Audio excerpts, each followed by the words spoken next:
ကျွတ်သိလေးကိုအရင်နှိပြုတ်ပြီးတော့စီးပွားရှာလိုက်မယ်ဆိုရင်တထေးဖြစ်နိုင်တယ်သူပြောသွားတာနော်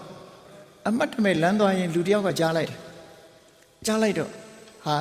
သူဟာအောင်မြင်နေတဲ့တထေးတယောက်ပဲမဟုတ်တာတော့မပြောတော့ဘူး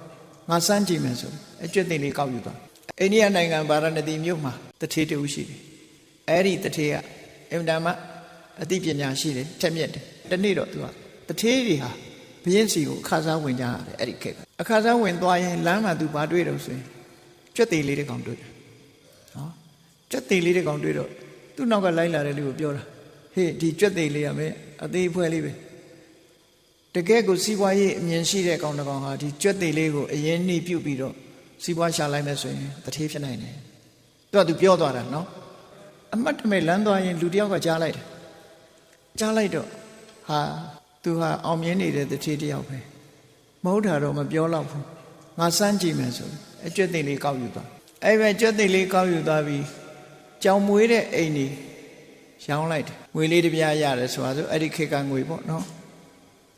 အဲ့ဒီရတဲ့ငွေလေးကိုသူကရေအိုးပေါ်ပေါ်လေးဝယ်ပြီးရေခတ်ယူသွားပြီမြို့တကားဘဝကနေသွားဆောင်ပန်းဥယျာဉ်တွေကနေပန်းပွင့်တွေပန်းပင်တွေပန်းတွေခူးပြီးတော့လာတဲ့ပန်းကုံတွေတွေပေါ့အမောပြေရေတစ်ခွက်စီတိုက်တယ်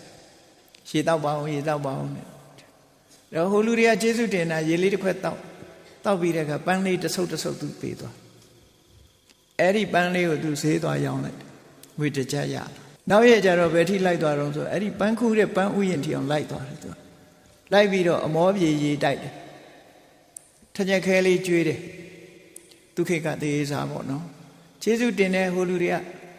ပန်းကြုံတစ်ချုံကိုတော်လောက်ပဲခွင်ကျန်နာကဲမင်းပါမင်းခူးယူတော့ဆိုပေးထားပန်းနေအများကြီးရတော့အဲ့ဒီပန်းတွေကိုဈေးပို့လိုက်တယ်ငွေ8ကျပ်ရသွားစုတယ်သူကအဲ့ဒီငွေလေးကနေပြီးတော့အရင်တီထားပြီးငွေရှာလိုက်တာငွေ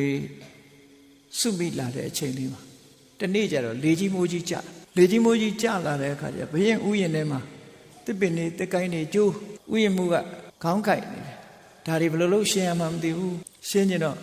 သူ့ကိုဒီတစ်ကိုင်းနေပေးမလားပေးရင်သူရှင်းမှမယ်လို့ဆိုအဲ့ဒီမှာကလေးတွေလူငယ်တွေကစားဝိုင်းရှိလာကြပါငါကြီးတို့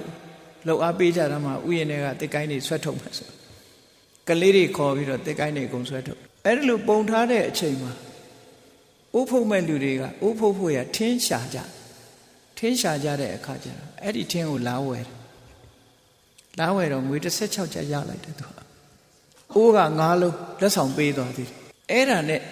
သူကပတ်စံလေးတော်တော်စုမိသွားတဲ့အခါကျမိတ်ဆွေဖွဲ့တယ်ကုန်းလန်းကကုန်းတယ်တွေမိတ်ဆွေဖွဲ့ပြီး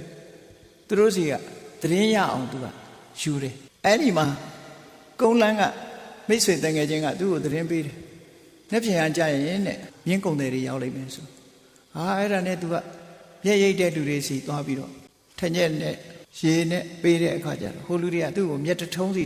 ပေးသွားပြီးသူကဘာပြောတော့ဆိုရင်ဟိုတခုဂရိပေးပါ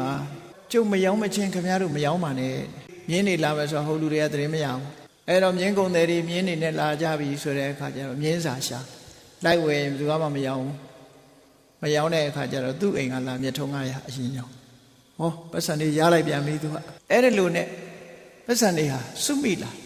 ငွေထောင်ချီပြီးတော့စုမိလာတဲ့အခါကျတော့